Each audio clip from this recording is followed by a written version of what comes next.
যে যাই ঘটবে বিজেপি যেন আর নির্বাচন কমিশনে না যায়, ইভেন দিলীপ বাবুর নির্বাচনী কেন্দ্রেও দিলীপ বাবু যেন ভুলেও আর নির্বাচন কমিশনে না যান, এটাও তাহলে ঠিক করে নিন।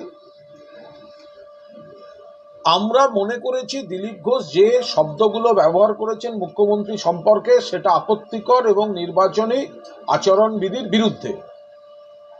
সেই কারণেই নির্বাচন কমিশনে আমাদের প্রতিনিধি দল গেছেন এবং আমরা অভিযোগ করেছি। নির্বাচন কমিশন শোকজ করেছেন।